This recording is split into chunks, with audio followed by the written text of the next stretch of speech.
Hey everyone, my name's Jim Gaffigan, and it's time to ask a comedian. They didn't have one, so I'll deal with the questions.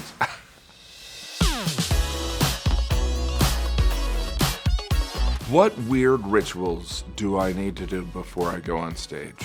I'm somebody who's relatively low energy, so I have to focus on getting my energy up, and that comes through amphetamines, uppers, non-downers, super uppers, whatever the Sackler family gives me. Sorry, after an entire hour of work, I want to unwind with a burger and a crack pipe.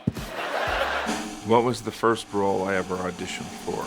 It was to be a pizza delivery guy who meets a lonely housewife. I probably got that because of my body. Can't control who I turn on at this point. The first thing I ever auditioned for, oh my gosh, I think it was a commercial. I auditioned for a lot of commercials. So the first commercial I did was this commercial for Moviefone. There was this thing called Moviefone back way before. Netflix was just a twinkle in Ted Sarandos's mind at that point, or his eye. That sounded inappropriate. The pandemic is like a TV show you thought was canceled, and then it got picked up by Netflix.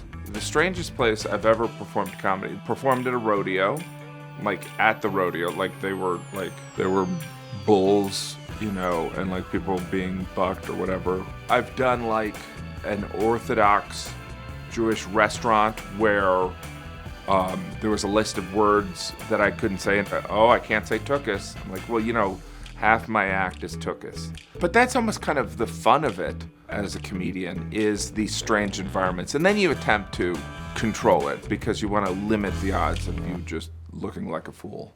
What song do I like to walk out to? So I always walk out to Empire State by Jay-Z, you know, my friend, Alicia Keys' former girlfriend.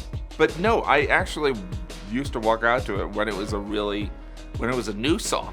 And now it's kind of like a throwback. It's weird if I was like, I walk out to Happy Birthday. That would be weird. Happy birthday to you. What's a movie you pretend you've seen, but you've never seen? That's kind of implying that I'm a liar. But yeah, I do lie a lot. I've never seen Gone with the Wind. I've never seen The Big Lebowski, $1 Million Baby. I never saw. If I'm working with someone, I won't lie, but I'll kind of act like I've seen most of their stuff. Everyone in the entertainment industry tells you I'm a big fan, and they're all lying. You know what happens when you go out to dinner? I don't want to brag, but I've been out to dinner. The waiter, what they always do is when they put down the check, that's when they say I'm a big fan. I'm a big fan, implying you better tip. I'll give them a full nickel sometimes. Is there a joke I do that I love that the audience never, well, I feel that way about a lot of my jokes. Jim, that joke's scary.